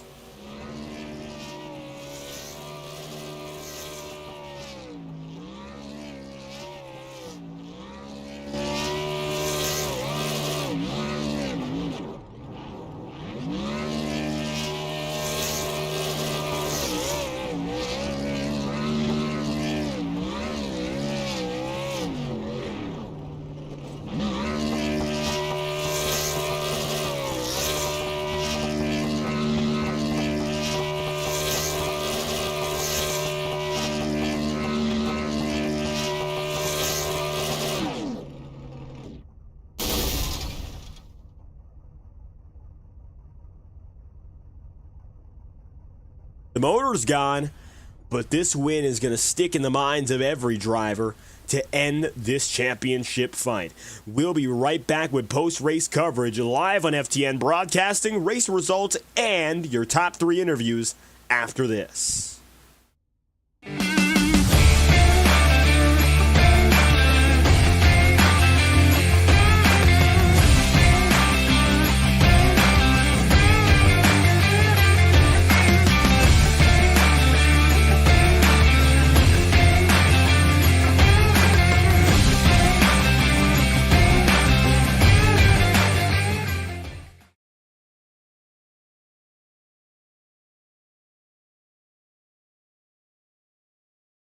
Now, if you watch this race, and I know I for a fact did, and for all of you viewing, would you have thought that Hunter Madalenas led 149 laps? He wasn't left on his own until about the final 55, but he ended up dominating this race by the numbers. 149 laps in. And just like that, he's got himself not only the most laps led, and a dominating win at that. It was a tight field, and he was able to separate himself. Victory for Matt Alenis, the rookie who got the job done. Then from there, Michael Araya finished in second, Casey Shue in third, Sam Nieto fourth, Tom Wetmore fifth, and Nick Tarbuck finished in sixth place. Nicholas Ward goes seventh, and eighth goes Vinny Tigner. And Ronnie Osmer, Jared Davis wrap up the top 10. Your championship guys, and this is a shock as well, Matt Alenis and Davis. Those are the drivers who ended up finishing first and second on the order of your top 5 in the championship standings. That, maybe not the expected outcome as well, but those guys who came in with a deficit and they made then some tonight. Career best for Casey Shue. Again, an amazing run for the number 4 team. Big shout out to him and JTM Motorsport with a thrilling ride to the end. 11th place, however, is where maybe some of the championship disappointments on the day come in. Matt Sizzler is 11th. Then Ethan Lane and Thomas Bressi struggled to finish 12th and 13th respectively. Jack Drucker goes 14th, Brandon Bernhardt 15th, Steve Durham 16th, and Tyler Hensley P17. With Jacob Fife, Josh Gallagher, and Gael Brooks wrapping up the top 20. 21st place on the lineup. And finishing order is Sebastian Miller. Will Reichard, Blake Gordon, Kyle Cooper, Blake Cannon make up the top 25. Unfortunately for Cannon, he had himself a pretty bad race at the end of it. He looked great until that restart violation was called on him, and as such, he wasn't able to cut it. Only spots up on where he qualified. Justin Morton goes 26th with Ryan Potter 27th, 28th Cody Smith, Brant McClendon 29th, and Boomer Logan 30th, with your final 4 drivers then and there being the following: Andrew Schaub, Andrew Hamilton, Cal Filarski, and Matthew Thunhorst. That's the way they ran, and that's the way. What a race for Hunter Madalenis. Far and away the best in the night by the numbers, and while Lane led the opening 50, it looks like Hunter took it away and made it all his from there. Checkered flag for Hunter, and this one is huge. Championship implications, finally back in victory lane. Months and months of waiting for this moment, and it comes when needed most. There's a lot of wind in your sails now to go out there and win the championship next week, but first off, Hunter, what a race it was tonight. I mean, absolutely massive win. I really beat myself up last week after walling myself with 2 to go, fighting for the win last week and costing myself a better finish than what I came out with. And I knew that coming into this week, I wanted redemption. Bristol's been notorious for a track that no matter what series, what car, I've just always had bad luck at. And I wanted to turn things around today. You know, I put in so much practice. And honestly, what helped me the most was I ran a lot of ARCA car when it was here on the iRacing services. And that honestly related so much to the Xfinity car tonight that I was able to, you know, reuse the things that I did in the ARCA car into the Xfinity car. And man, it felt like a rocket ship the whole night. You led 149 laps on the night, and while you weren't really left alone until the end of the race, and it was tight contention, you had something different going, as you mentioned. Strategy. We got only a long green flag run late in the way. You ended this race with a 75-lap stint, and you're one of those drivers who held it out long to begin with. What led you to that call? Yeah, I mean, the main thought process, first of all, was, you know, getting stage points. I wanted to win the stage because of how much pace we had. I saw Ethan jump down pit road with the 56, and I thought it was too early for that. He pitted around lap 50. I wanted, because I felt like track position was such a key difference that I wanted to stay out. And after I stayed out, clean air was a major thing for saving tires. I was able to felt like save tires way more than any other person, really pulling on those long runs just before I pitted and right there at the end of the race. I don't know what I was doing differently than everyone else. I felt like I maybe wasn't driving it in as difficult, and maybe that's what helped me keep the tires underneath it, was just not burning them up mid-corner. Yeah, just overall, the strategy was just to wait till the end of the stage break, get my 10 points, and then, you know, pit whenever I could the next opportunity. With that said, tonight went exactly as needed for the 0-7 team. You came in with a double-digit deficit on the championship lead. It's a whole lot different now that you've got yourself, of course, this victory. Next week is the big one. That's where all the marbles come to pass. What's it going to take now to take this and make it a championship-winning effort up next? Days and days and days of practice. I am going to practice as much as possible before this next coming up race, and I'll probably be tired come Monday next week, but I'm really excited to have the opportunity to race for a championship. Title bound with one more race to settle it. Hunter Madalenas with a huge rebound race and a win from Bristol. Any final comments you'd like to send out? The floor is yours. Yeah, just appreciate everyone around me who races pretty clean. I got a couple people I got to go and talk to because of some on-track incidents we had. But thank you to you, David. I mean, I love going back and watching the broadcast. Everyone out there watching for me. Just really excited for one more race, and then sadly gonna have to say goodbye. Unfortunately, that's the way it's going to go to wrap up this season. One last chance on the Monday Night Tour, but why not make the best of it? First on the day, when it counts. Hunter, congratulations on the win. Really appreciate it, David. Madalena's team on the move. You'll move next to Michael Araya. Your playoff spoilers end up doing a lot better later in the going. And Michael Araya is able to sneak away with his own victory, of course, in terms of getting back up in front. He qualified 10th on the day and made it up to second. Michael Araya, welcome back to the broadcast booth. It looks like you came alive with a long run late and nobody was able to stop you. Yeah, it's glad to be able to talk to you again, David. Man, I just needed this race to go green longer. Finally had it where I could at least position myself a little bit more towards the front, starting around the top 5 there, and we ended up, being able to click off some laps there at the end. And man, I just wish we had that earlier in the race. But I think one thing is, I also wish I qualified a little bit better tonight. Just being able to position myself a little bit better, because it was a dogfight trying to get yourself towards the front tonight. And you mentioned that. First and foremost, it's always challenging at the short tracks just because of how small these racing circuits are. But the cautions, especially during the first half, they dominated the entire landscape of this race, so it made it a lot harder. How did you work out the racing with that in mind and, of course, eventually get the breakaway late? Yeah, it was definitely frustrating. Like, I felt like we'd have one restart, I'd maybe gain a spot, then we'd get a caution, and then we'd go green again for a couple laps, and then I would lose a spot. So it was just back and forth. But I don't know what it was tonight, but to me, this was one of the most treacherous Bristol races we've ever run. I don't know if iRacing has made changes with like track properties or stuff since we last ran this joint, but oh my gosh, it was like we were on ice the first 50 laps or so when we still had a little bit of daylight. So like to begin the race, it was kind of more about survival, and nobody wanted to run the top line. We were kind of all just trying to take it easy somewhat and just wrap the bottom and let things come to us. And then finally, once the sun set, the track gripped up a little bit, and then we ended up kind of just staying out for a long time on the same set of tires, and it ended up wearing the right front out a bit, which tightened up the car.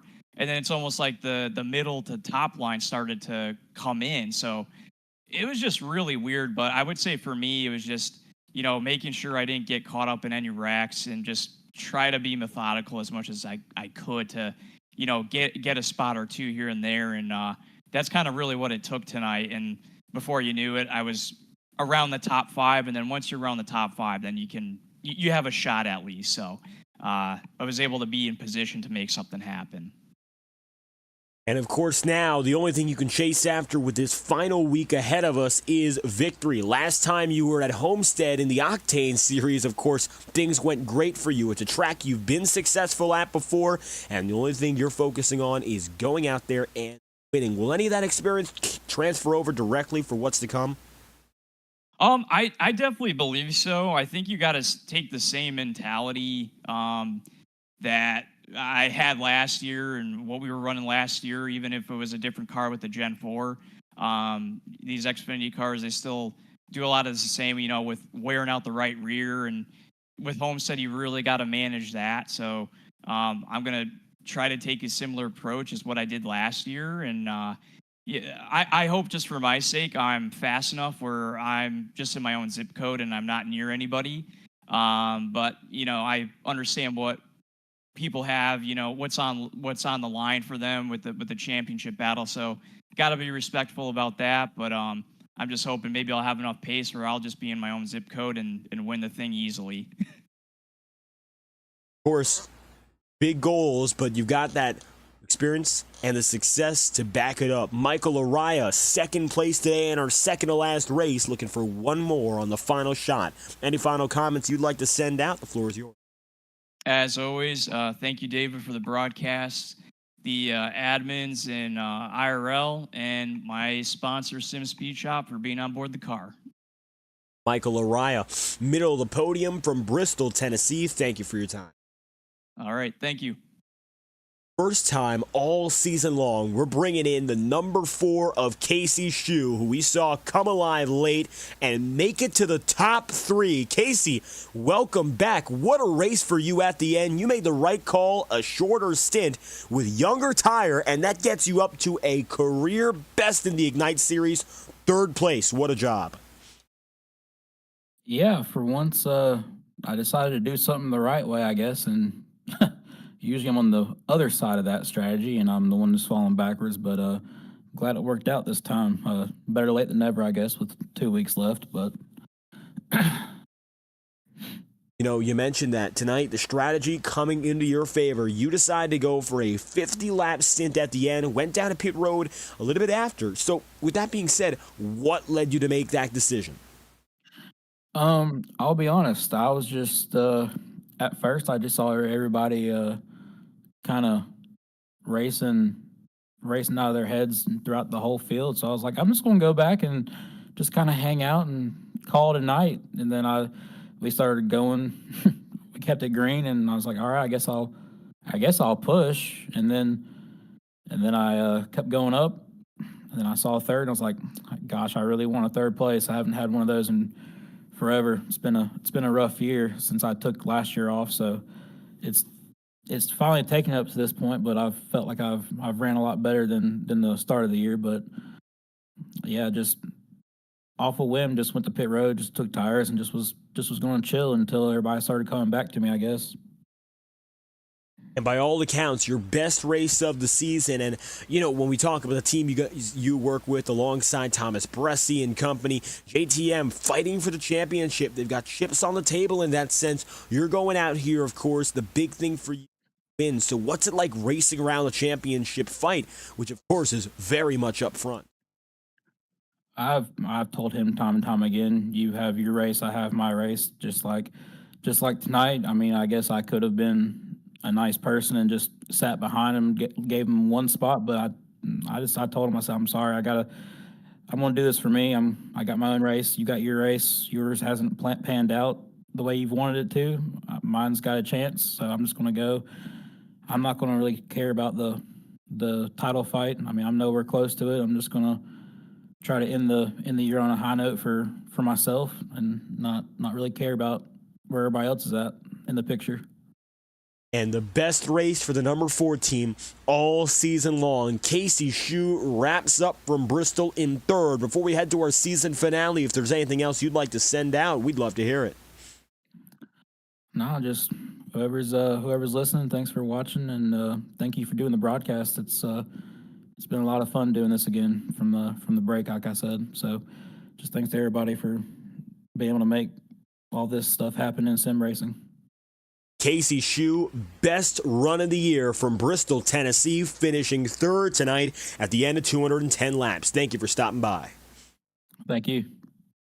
Casey on the way, third for JTM's number 4 car. The number 44 of Michael Araya takes second, and Hunter Madalenis, in a league of his own tonight, is now the championship favorite with one more chance. We've had driver after driver step to the plate to get on top of the title pylon. Now Hunter will lead the final 5 in for the last race of the season. Round 30 of 30. This is it. That said, it's going to be the number 07, number 24, the number 6, and just with them, the 19 of Davis. And of course, you're going to have Cannon, the 27. Those are the drivers, the ones that need to make it happen. They'll do it next Monday night. Season finale coming up very soon, and we're about to get set to business with one last drive. Join us next Monday night as we determine who ends up the champion of the 2025 Integrity Ignite Series, and join us tomorrow for our penultimate race of the 2025 Octane Series to see who's got the top stuff in their title fight as well. Until then, I've been your host, commentating and producing, David Kreutz, and with that said, we're about to move on to our next coverage. It begins tomorrow night, Tuesday night, 9 p.m., same time, same place with the Octane Series. Next Monday, next week, champion will be decided in the Ignite Series. With that being said, it's about time now that we say goodnight. Congratulations to your winning man, Hunter Madalenis, with his 4th of the year. It's been a long time coming, but he finally got it done in the 07 car. Thank you, of course, for your continued support. If you enjoyed the stream, leave a like and subscribe to the channel. Your support is always appreciated. Thank you for tuning in. We hope you have a fantastic night.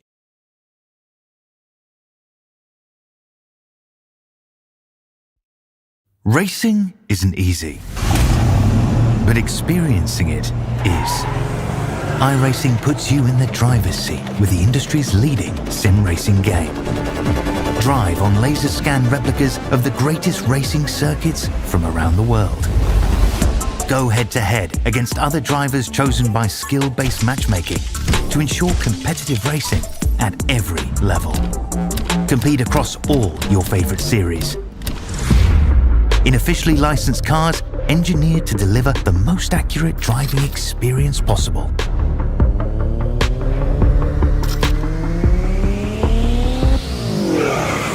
Join a race or host your own with players from across the globe. Race against the computer or in a league with friends. Feel the thrill behind the wheel. Visit iRacing.com.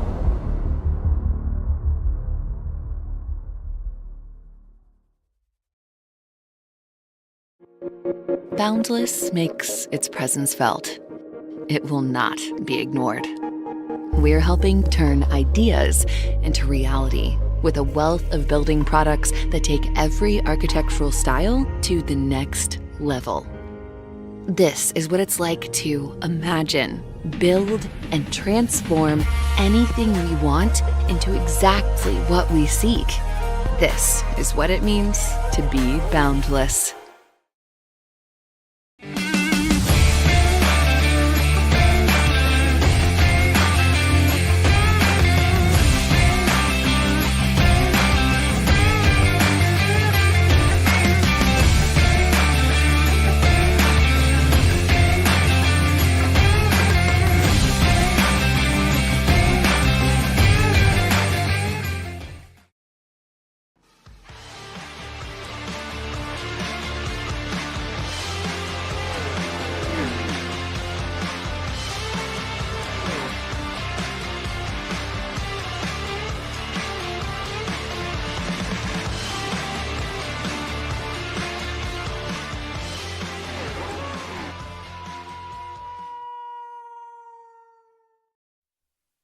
This message is brought to you by the rebrand of Throttle Graphics and Designs. This publication may not be reposted without the authorized written consent of Throttle Graphics and Designs. NASCAR Camping World Ford F-150. NASCAR Xfinity Ford Mustang. NASCAR Cup Series Next-Gen Ford Mustang. Arca Menards. This has been the publication of the redesign and rebranding of Throttle Graphics and Designs. This message may not be reposted, republicated, or rebroadcasted without the authorized written consent of Throttle Graphics and Designs. Thank you, and thanks for your time.